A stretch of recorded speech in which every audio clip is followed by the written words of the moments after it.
Hello everyone, কেমন আছো সবাই? আশা রাখছি নিশ্চয়ই ভালো আছো। আমিও কিন্তু বেশ ভালো আছি।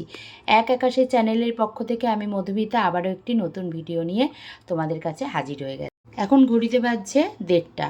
তো আমার প্রত্যেক দিনই ঠাকুর ঘরে আসতে কিন্তু বেশ খানিকটা লেট হয়ে যায়। আমি অন্য অন্যান্যদের মতো খুব সকালে পুজো দিতে পারি না, কারণ জানোই তো সকালবেলা অফিস, রান্না বান্না, ঘরের সমস্ত কাজ, তারপরে দিদি আসে 12টার সময়, তাকেও রান্নাঘরটা ছেড়ে দিতে হয়, পরিষ্কার পরিচ্ছন্ন করে টোরে একবারে স্নান করে ঠাকুরঘরে আসতে বেশ দেরি হয়ে যায়। তো অন্যান্য দিনের মতো আজকেও তাই। আজকে কিন্তু ঘড়িতে এখন বাজে 1:30। তো আমি সমস্ত কাজকর্ম সেরে, জুন আর আমার শাশুড়ি মা এসছে, তাদেরকে খেতে টেতে দিয়ে একদম নিশ্চিন্ত মনে ঠাকুরঘরে চলে এসেছি। আর আজকে তো বৃহস্পতিবার, প্রচুর বাসনকুসন বেরোবে, তো ওগুলো মেজে ঘষে নিলাম, নিয়ে এখন চলে এসেছি ঠাকুরঘরে। অবশ্য মাঝতে যাওয়ার আগে জানো তো, আমি সমস্ত ঠাকুরগুলোকে কিন্তু পাশে একটা জলচকি পেতে ঠাকুরগুলোকে নামিয়ে নিয়েছি, নিয়ে বাসন মেজে চলে এসেছি আবারও ঠাকুরঘরে। একটা শুকনো ন্যাকড়া দিয়ে ঠাকুরের সিংহাসনটা মুছে নিচ্ছি। এটা আসলে কাঠের, তো এখানে জল লাগানোটা ঠিক না, ওর জন্য আমি একটা শুকনো কাপড় দিয়ে সমস্ত সিংহাসনটা সুন্দর করে ঝেড়ে মুছে পরিষ্কার করে নিচ্ছি। কারণ মা লক্ষ্মী যেখানে বাস করেন সেই জায়গাটা কিন্তু ভীষণ পরিষ্কার পরিচ্ছন্ন থাকা দরকার, নইলে মা লক্ষ্মীর কি ভালো লাগবে বলো? সেই জন্য আমি প্রত্যেক বৃহস্পতিবারে কিন্তু এই কাজটা করে থাকি, যদি কোনো অসুবিধা না থাকে। আমার জানো তো, এই জায়গাটা হচ্ছে ফ্ল্যাটের ব্যালকনি। যখন প্রথম আসি ব্যালকনিটা দেখেছিলাম কি, ব্যালকনির পাশে আমাদের দেখেইছো তো যে ট্যাঙ্কি রিজার্ভার থাকে, তার পাশেই পাঁচিল। তো বসে বসে পাঁচিল দেখব, তাই মনের মধ্যে স্থির করে নিয়েছিলাম এটাকেই ঠাকুরঘর বানিয়ে নেব। আর ভাগ্যবশত আমার সিংহাসনের সাইজটা একদম এই ব্যালকনির মধ্যে আর কি সেট হয়ে গেছে। সেই হিসাবেই এখানে পুজো আচরা করি, কিন্তু তবু মন ভরে না। আজকাল মার্কেটে না কি সুন্দর সুন্দর ঠাকুরের সিংহাসন দেখি, এত সুন্দর ডিজাইনের দেখি, এত মন চায় যে ওরকম একটা সিংহাসন আমিও কিনবো। তবে আমি টার্গেটে আছি যে দেখি আমার এই স্বাদটা ভগবান কবে পূরণ করেন। তা আসলে কি বলো তো, আমার অনেকগুলো ঠাকুর, তো এই সিংহাসনটার মধ্যে না এতগুলো ঠাকুর রাখলে খুব জায়গাটা শর্টেজ হয়ে যায়। তা যাই হোক, তোমাদের সাথে কথা বলতে বলতে কিন্তু আমার ঠাকুরের আসন দুটো পাতা হয়ে গেল। এই আসন দুটো না গতকাল বিকেলে বাজারে বেরিয়েছিলাম, তো সেখান থেকে এই আসন দুটো কিনে এনেছি।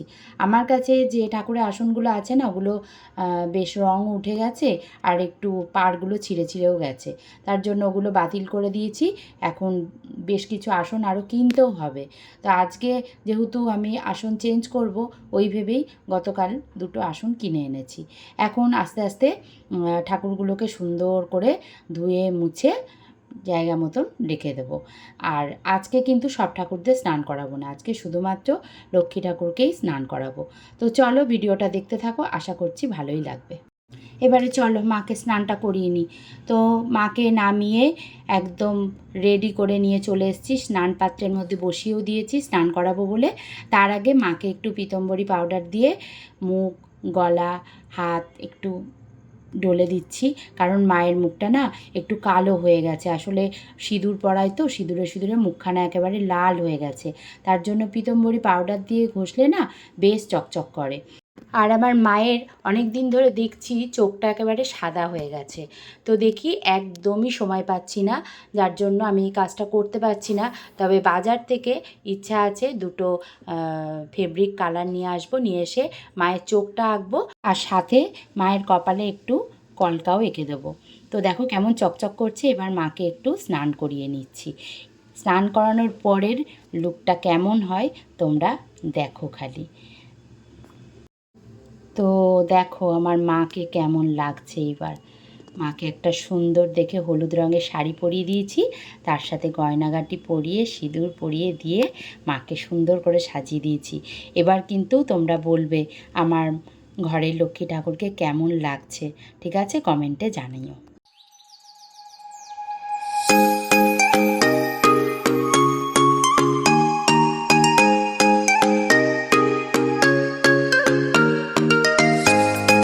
আর এদিকে আমার যত গৃহদেবতা আছে তাদের প্রত্যেককে দেখো সুন্দর করে মুছিয়ে একদম জায়গা মতো প্রত্যেককে আসন দিয়ে দিয়েছি। সাথে দেখো আমার মা লক্ষ্মীও আসনে বসে আছেন। এবার পুরো লুকটা কেমন লাগছে জানাবে, ঠিক আছে? পুজোর শুরুতেই আগে আমি ঘরটা রেডি করে নিই। চলো, কালকে যে অ্যামাজন থেকে এই দুটো ক্যান্ডেল স্ট্যান্ড এসছে সেগুলো আমি আজকে বৃহস্পতিবার যেহেতু ঘট বসাবো, তো আজকে থেকেই এটা ব্যবহার করা শুরু করে দেব। তার জন্য মেজে ঘষে নিয়ে চলে এসেছি। আর জিনিসটা সত্যি সুন্দর গো। আর দেখতেই পাচ্ছ স্ট্যান্ডটার মধ্যে একটু মাটি দিয়ে দিয়েছি, তার উপরে সিঁদুরের ফোঁটা দিয়ে দুব্বো দিয়ে পুষ্প দিয়ে স্ট্যান্ডটাকে সাজিয়ে নিয়েছি। এবার ঘরটা রেডি করে এর উপরে বসিয়ে তোমাদেরকে ফাইনাল লুকটা দেখাচ্ছি। তো দেখো, ঘটে কিভাবে স্বস্তিক চিহ্ন এঁকে ঘট বসাতে হয় আমরা তো সবাই জানি। আর তোমাদের মনে প্রশ্ন হতে পারে যে দিদি দুটো ঘট আজকে কেন বসাচ্ছ? আমার জানো তো আজকের দিনে আমি দুটো ঘট এই কারণেই বসাই, গুরুদেবের ঘট আছে তো ওইটা আমি আজকের দিনেই বসিয়ে দিই, তার জন্যই দুটো ঘট। তো স্বস্তিক চিহ্নটা আঁকছি, একে গুরুদেবের ঘরটা রেডি করছি, এরপরে লক্ষ্মীর ঘরটাও রেডি করে নেব। আর ঘটের মধ্যে যা দেয় আর কি, একটা সুপুরি, একটু আতপ চাল, আর তার সাথে একটা টাকা, এই দিয়ে দুটো ঘট আমি সাজিয়ে রেডি করে নিচ্ছি, দিয়ে একেবারে স্ট্যান্ডের উপর বসিয়ে তোমাদেরকে আমি দেখাচ্ছি।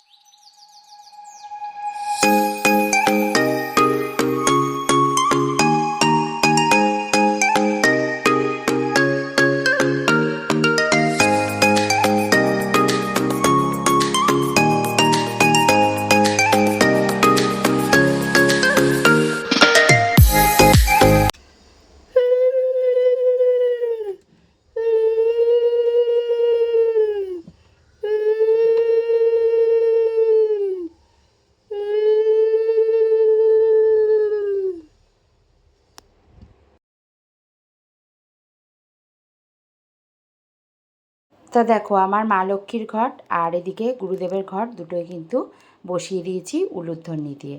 এবার মা লক্ষ্মী আর গুরুদেবকে একটু অঞ্জলি দিয়ে নেব। চলো, এবারে আমি মা লক্ষ্মীকে এই মন্ত্রটা বলে 3বার অঞ্জলি দেব।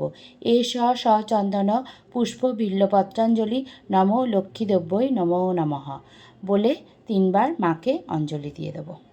এবারে আমি গুরুদেবের অঞ্জলি দেব, তার জন্য বলবো সচন্দনা পুষ্প বিল্লপত্রাঞ্জলি নমো গুরুভ্যে নমো নমঃ, এই বলে গুরুদেবকে 3বার অঞ্জলি দিয়ে দেব।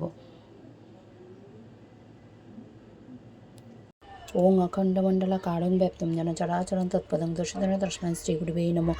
তমেব মাতা চ পিতা তমেব বন্ধুশ্চ সখা তমেব বিদ্যা তবিনং তমেব সর্বং মম দেব।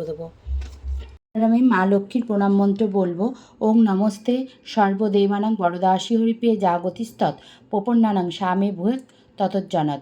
ওং বিশ্বরূপস্য ভার্যাসী পদ্মে পদ্মালয় শুভে সর্বত পাইমাং দেবী মহালক্ষ্মী নমস্তুতে। জয় মা লক্ষ্মী, জয় মা লক্ষ্মী, জয় মা লক্ষ্মী। আর আমি এদিকে দেখো ভোগ নিবেদন করে দিয়েছি, তার আগে কিন্তু আমি পাঁচালিটা পড়ে নিয়েছি, সেটা আর তোমাদেরকে তুলে ধরতে পারলাম না। তো আমার ঠাকুরকে আমি যথেষ্ট ভক্তি সহকারে পুজো দিয়েছি এবং পুজোর ভোগ নিবেদন করার পরে তাদেরকে গ্রহণ করার অনুরোধও রেখেছি। আর সাথে তোমাদেরকেও বলবো তোমরাও একটু আমার দেওয়া ভোগগুলো একটু দর্শন করে নাও। তো চলো এরপরে আরতিটা সেরে নিই।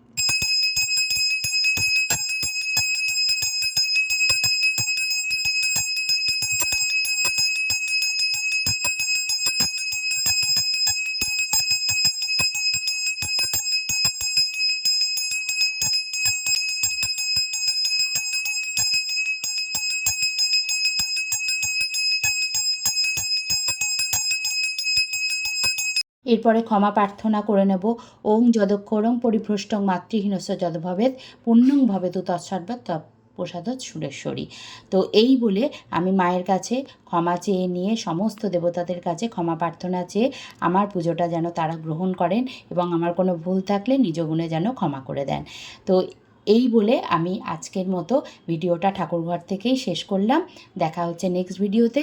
আর আমার আজকের পুজো তোমাদের কেমন লাগলো অবশ্যই কমেন্ট করে জানিও, ভালো লাগলে একটা লাইক করে দিও। আর চলো তাহলে আজকের মতো বিদায় নিচ্ছি, দেখা হচ্ছে নেক্সট ভিডিওতে। সবাই খুব ভালো থেকো, সুস্থ থেকো, টাটা।